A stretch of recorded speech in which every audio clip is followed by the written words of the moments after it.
বাতাসের সাথে ঠুংঠাং শব্দে সৌভাগ্যের সুখ বয়ে বেড়াই।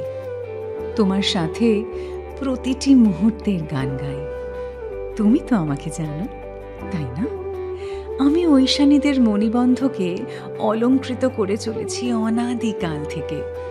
আমি নববধূদের গহনার বাক্সের অঙ্গ হয়ে সেজে উঠেছি। ভালোবাসা, ভরসা আর ঐতিহ্যের এক নীরব সাক্ষী হয়ে থেকেছি। কিন্তু আমার গল্প কথা এখানেই থেমে থাকেনি।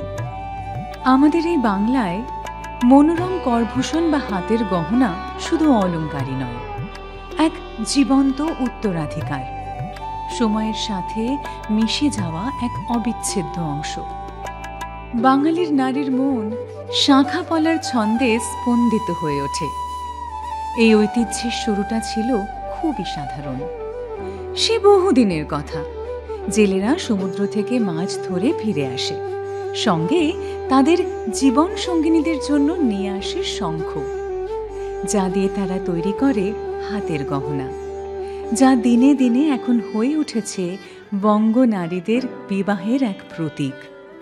আর এটাই আমাদের অনেক গল্প কাহিনীর মধ্যে একটি।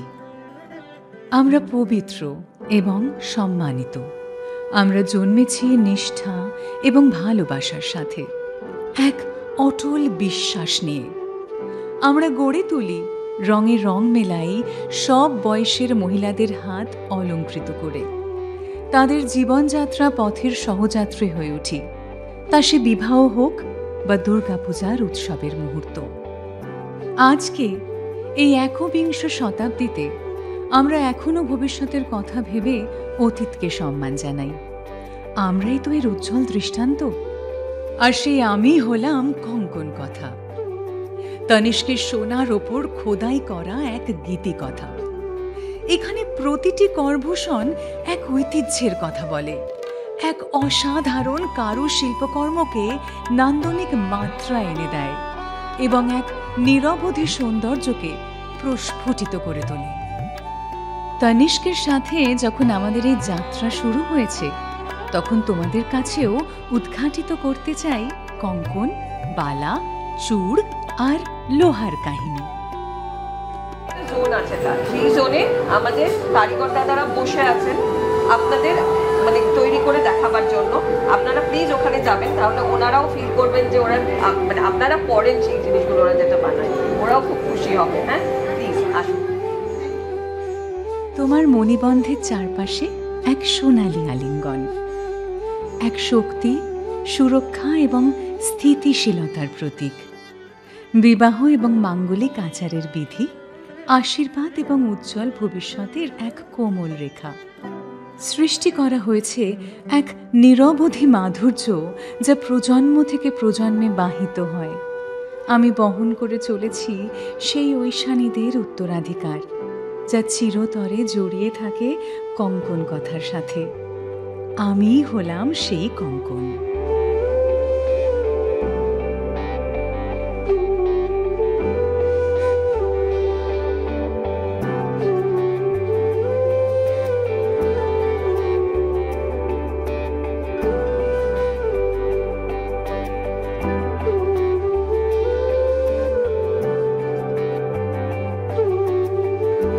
মা ও বাবা কিংবা শ্বশুরবাড়ির উপহার হিসেবে পাওয়া আমি হলাম নববধূর প্রতীকী গহনার অংশ, এক কালো জয়ী উত্তরাধিকার, যা কথা বলে ভালোবাসা, ঐতিহ্য আর এক স্থায়ী অনুগ্রহের। এক জটিল এনামেল এবং ফিলিগ্রি দিয়ে সজ্জিত কঙ্কন কথার সমৃদ্ধ গল্পে আমিও যোগ করেছি এক অমর উত্তরাধিকার, সৌভাগ্য আর সমৃদ্ধির। আমি হলাম চূড়।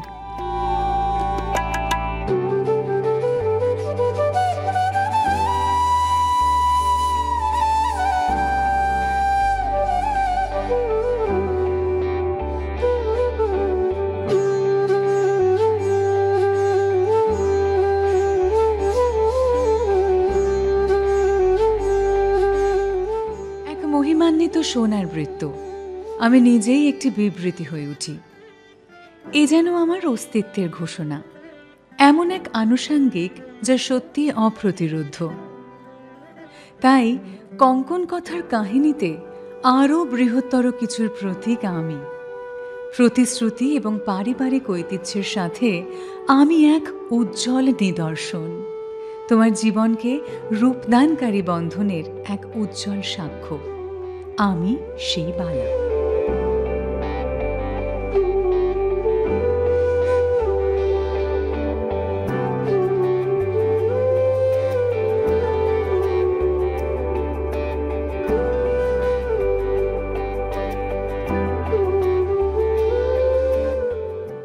এক বিবাহের প্রতীকস্বরূপ এই করভূষণ।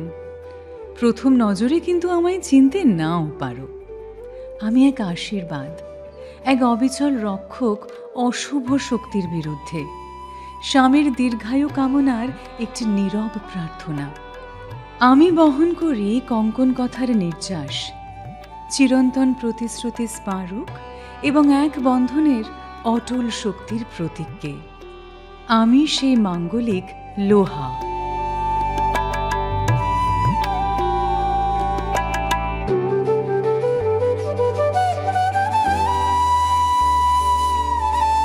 যেহেতু আমাদের কঙ্কন কথার কালেকশনের যাত্রাপথ শেষ হওয়ার পথে, আমরা তাই সকলকে মনে করিয়ে দিই যে প্রতিটি হাতের গহনা বাংলার সমৃদ্ধ ঐতিহ্যের মূল অংশের সঙ্গে সূক্ষ্মভাবে জড়িয়ে রয়েছে। তানিষ্ক নতুন করে কল্পনা করেছে করভূষণ বা হাতের গহনা নিয়ে, যা বাংলার এক কালজয়ী শিল্পকলার প্রতি গভীর শ্রদ্ধা এবং কারু নৈপুণ্যকে মহিমান্বিত করে তুলতে। তাই প্রতিটি করভূষণ বা হাতের গহনা প্রাচীন সৌন্দর্যকে সুন্দরভাবে ফুটিয়ে তুলেছে আলপনার ডিজাইনে, বাটিক প্রিন্টে আর বুটিতে, এনামেল ফিলিগ্রি কাচের সূক্ষ্ম জটিলতায় আর ক্যালকাটা কাটাইয়ের সাথে। এই ঐক্য মিলনে তারা শুধু অলংকারই নয়, বরং এক স্মৃতি, এক উত্তরাধিকার বহন করে চলেছে হস্তশিল্পের প্রতি গভীর জ্ঞান ও অভিজ্ঞতায় আর ইতিহাসের গুঞ্জন প্রতিটি রেখাতে। তানিষ্কের তরফ থেকে আমরা সকলকে ধন্যবাদ জানাই আমাদের সঙ্গে যোগদান করার জন্য। হয়তোবা কঙ্কন কথার কালেকশন আপনাকে অনুপ্রাণিত করবে আপনার নিজস্ব কাহিনীকে এগিয়ে নিয়ে যেতে, আপনাদের পূর্বপুরুষদের উত্তরাধিকারকে গর্বের সঙ্গে সম্মান করতে।